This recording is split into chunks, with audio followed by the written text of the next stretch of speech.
So I'm Kyle, this is my demonstration video. This is my audience.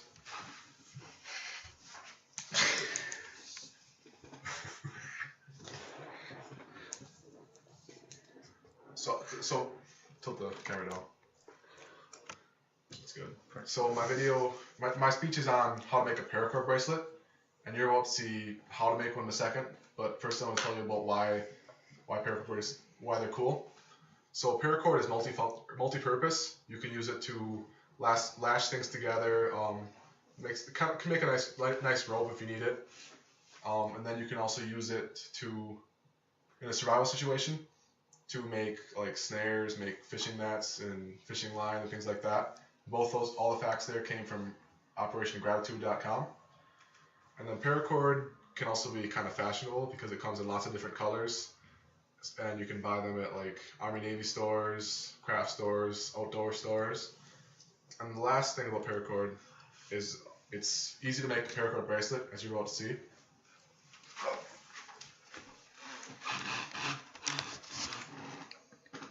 So when you're making a bracelet, you can either make it out of all of one strand of one color, or you can put two different colors together.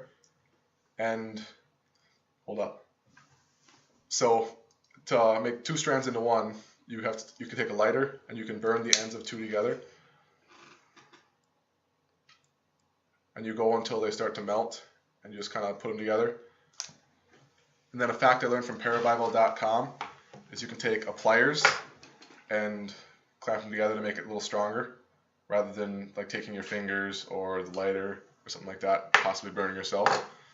And then it's a little stronger that way. So they're fused together now, and instead of waiting for that to cool down and possibly burning myself, I'm going to take one I already prepared. So this one is about 6 inches or 6 feet long, because about 6 inches for every foot of paracord, for every inch of your wrist circumference, you take a foot of paracord. So this would fit someone who has a 6 inch wrist in circumference, and that fact came from Instructables.com. So, but to start the bracelet, you take it and you thread through the back through the top of the clasp, and you go all the way to the back, and then you thread the two ends through the loop like so.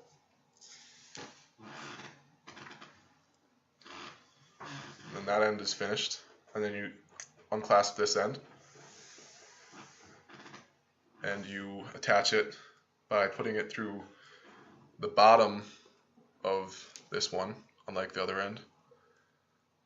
And you got to make sure there's no twists or anything in the paracord, otherwise you'll end up with it possibly being 180 degrees from where you want it to be, and then you might have to restart like halfway through. So I'm just going to do a rough cut estimate of mine. My wrist is not 6 inches in circumference, but so you take the cord and you put it around your wrist, and you try to make sure that the male end, which is here, and the female end line up, so that the ridge of the male end, it lines up with the end of the female end, and then you add about an inch to the bracelet, so that you'll be able to be able to account for the extra string and everything from the extra space from the weave. And so in order to start the weave, you have to take it and take one strand, put it over the front of the two, and take the other strand and put it behind the first one, and then in front of the two strands, and then you go back through the loop,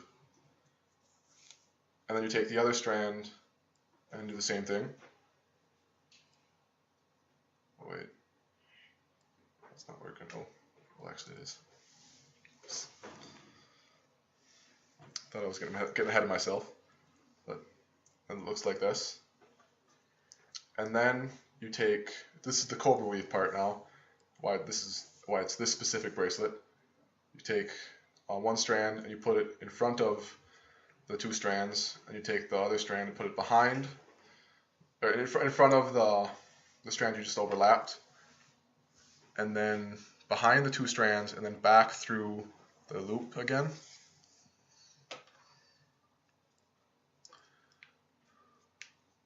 And you just keep doing that. Oops.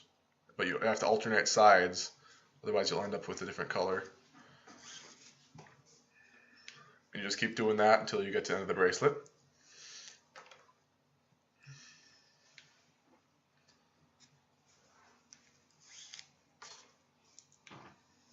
Looks like that. And then I'm just going to skip to a later one because I'm running short on time now. Looks like that, and I just keep knotting it. And then you can also pull it to tighten it. Like if you have a lot of cord left over, you want to make it fit, you grab here and pull it up. And you can thread it through like so. And then this one has a little more to go, so I'll show you this one. So it's already finished, so I'll take the scissors and I cut it as close to the end as possible. And again here. And then I take the lighter and burn each of the ends a little bit. And then I take the pliers again and clamp it down, and then you have a completed bracelet. So in conclusion, like I said before, paracord bracelets are pretty easy to make after you get the steps down, you know what you're doing. And then it's also fashionable because of all the different colors you have available. And then the last part is that they're also really multi-purpose. Like I said, you can use it for ropes, you can use it for fishing line and stuff when you're in a jam. So that's all I have.